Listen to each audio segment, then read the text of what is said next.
पूज्य नाभादास जी को गुरुदेव ने आदेश दिया कि अब आप कलयुग के पूजनीय संतों के पावन चरित्र का गायन करिए।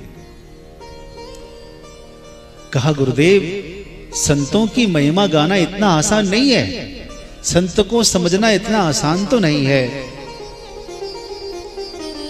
तो कहा मैं आशीर्वाद देता हूं, जिन संतों का स्मरण करेंगे उन संतों का पूरा चरित्र आपको याद स्मरण हो जाएगा।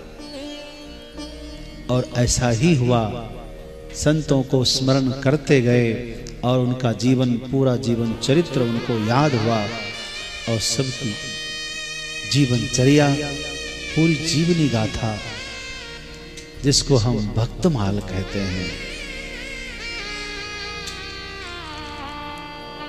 हाँ,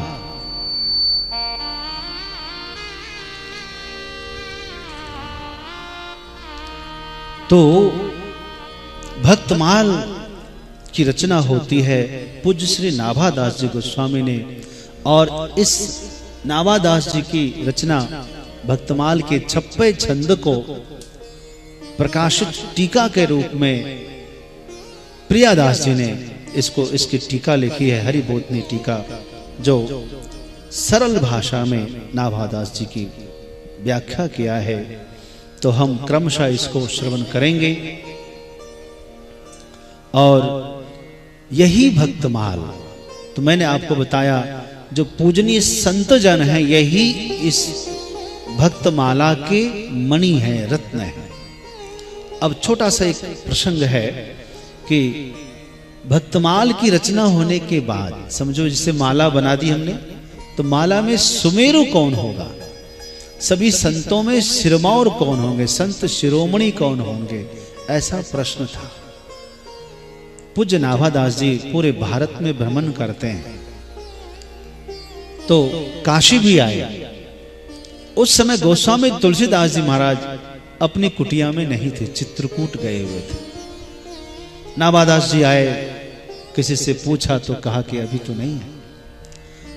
और जब गोस्वामी जी बाद में आए, तब लोगों ने बताया कि नाभादास जी महाराज आए थे, आपको खोज रहे थे। उस समय नाभादास जी ने वृंदावन में संतों का एक भंडारा किया, विशाल भंडारा, जिसको झारा भंडारा कहते हैं। क्या कहते हैं? झारा भंडारा मतलब एकदम किसी के घर में चूल्हा नहीं जलेगा, बाल बच्चे वृद्ध युवा सब आएंगे।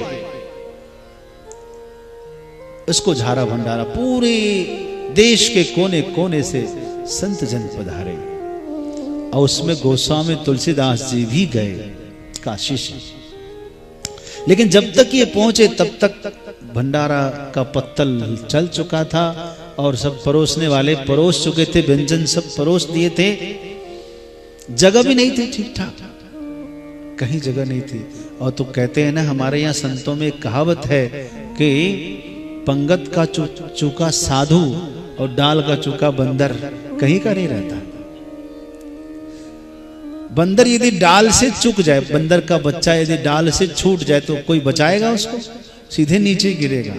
साधु यदि पंगत से छूट गया तब तो साधु पंगत नहीं छोड़ते, कभी एकदम पहली पंगत में बैठते हैं। तुलसीदास ने सोचा जो भी हो, अब जैसा भी है इसी मुझे बैठना है।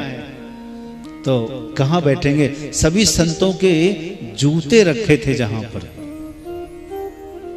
वहीं पर तुलसीदास जी बैठ गए।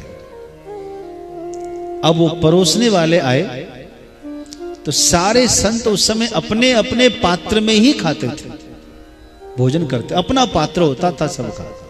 तो इनसे कहा कि अपना पात्र कहां है? खीर परोसने वाले खीर परोस रहे थे, लेकिन खीर मतलब दूध पाक परोस रहे थे। कहा तुम्हारा पात्र कहां है? तो झट से एक संत की का जूता है ना, जूती उठाए, बोले इसमें खीर दे दो, दूसरी जूती ने इसमें सब्जी दे दो। वो आदमी कांप गया परोसने वाला कि ये, वो दौड़कर अंदर गया। नाभादास का महाराज एक संत बैठे हैं जूतों की ढेरी पर, और हमने कहा कि अपना पात्र लाओ, किसमें दें? तो उन्होंने जूता आगे किया है कि इसी में दे दो।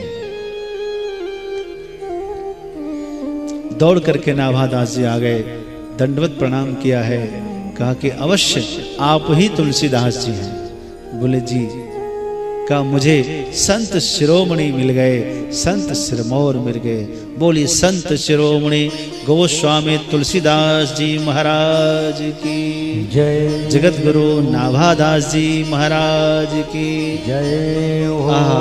आनंद हो गया। संत सिरमौर गोस्वामी तुलसीदास जी मिल गए और भक्तमाल माला पूरी हुई। इसका उद्देश्य क्या है? इसका उद्देश्य है इस भक्तों की मणिमाला को ठाकुर जी के कंठ में पधराना, भगवान को पहनाना, भगवान को समर्पित कर देना। और पूज्य नाभादास जी ने भगवान को समर्पित कर दिया। हाँ, भगवान को ये माला इतनी अच्छी लगी, इतने प्रिय लगी कि भगवान हमेशा अपने कंठ से, अपनी छाती से इसको लगा कर रखते हैं, कभी इसको अलग नहीं करते, कभी अपनी सन्निधि से अलग नहीं करते। बंधुओं, बड़ी महिमा है ये भक्तमाल में है। भक्तमाल में जो पूजनीय संतजन हुए, ये मणि है, शिरोमणि तुलसीदास जी हैं। और भक्ति रूपी धागे में सारे संत, सारे भक्त और भगवान भी बंधे होते हैं, यही बताना सार होता है।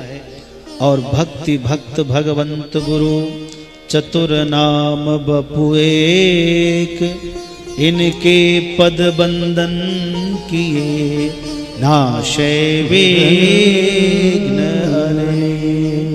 भक्त वत्सल भगवान की